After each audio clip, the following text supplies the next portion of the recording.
लोकसभा चुनाव पहले होने की क्यों लग रही हैं अटकलें? इसको लेकर नीतीश कुमार के 3 फैक्टर सामने आए हैं, जिसमें उन्होंने ये दावा किया है कि यही 3 फैक्टर हैं जिसको लेकर जो लोकसभा चुनाव है, वो समय से पहले हो सकते हैं।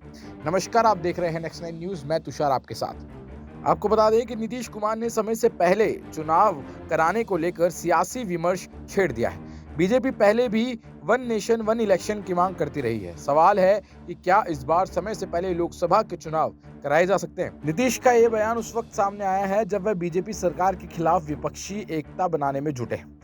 मई 2019 बीजेपी गठबंधन ने 350 से अधिक सीटें जीतकर लगातार दूसरी बार केंद्र में अपनी सत्ता बनाई थी।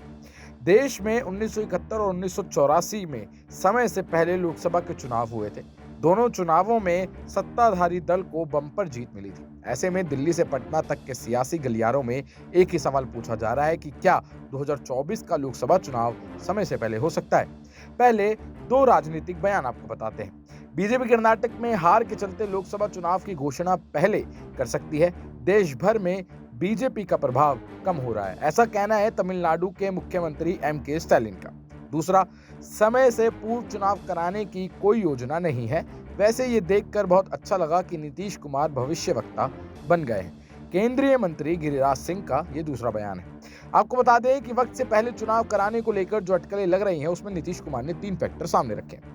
पहला है कि 4 राज्यों में असेंबली इलेक्शन, जिसमें समय से पहले लोकसभा चुनाव कराए जाने के पीछे सबसे बड़ी वजह फैक्टर 1 विधानसभा चुनाव को बताया जा रहा है। लोकसभा से पहले छत्तीसगढ़, मध्य प्रदेश, राजस्थान और तेलंगाना में विधानसभा के चुनाव होने हैं। 4 में से 3 राज्यों में बीजेपी सरकार में आने की तैयारी कर रही है, जबकि एमपी में सत्ता बचाने के लिए चुनौती है। चारों ही राज्य में बीजेपी की लोकल लीडरशिप काफी कमजोर स्थिति है।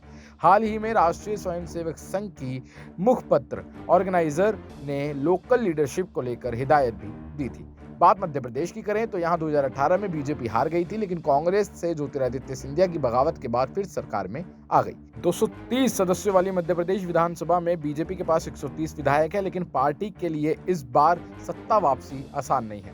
बीजेपी के भीतर गुटबाजी हाल ही में सुर्खियां बटोर रही थी। सरकार के 2 मंत्री गोपाल भार्गव और गोविंद राजपूत ने एक मंत्री भूपेंद्र सिंह के खिलाफ मोर्चा खोल दिया था।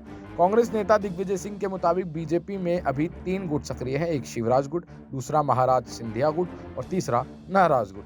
दूसरी ओर कांग्रेस इस बार एकजुटता है और 150 सीट जीतने का दावा कर रही है। नेताओं की घर वापसी और गठबंधन की रणनीति भी कांग्रेस अपना रही है। आदिवासी संगठन जयस और गंगोपा को भी साधने का प्रयास कर रही है। राजनीतिक जानकारों का कहना है कि बीजेपी के मुकाबले कांग्रेस इस बार मजबूत स्थिति में है।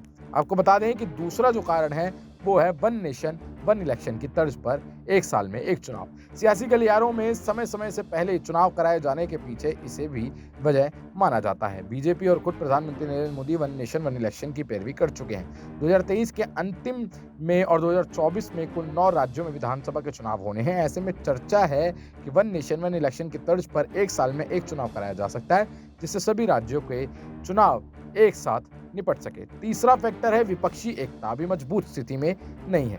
बीजेपी के खिलाफ कांग्रेस, डीएमके, सीपीएम समेत 15 पार्टियां विपक्ष एकता बनाने की कवायद में जुटी है। इसी महीने विपक्षी पार्टियों की पटना में पहली मीटिंग है। अभी सीट बंटवारे समेत कई मुद्दों पर पेच फंसे हुए हैं। समय से पहले चुनाव कराए जाने के पीछे इस फैक्टर को भी आसान माना जा रहा है कि विपक्ष के एकजुट होने से पहले ही चुनाव कराकर विपक्ष को हरा दिया जाए।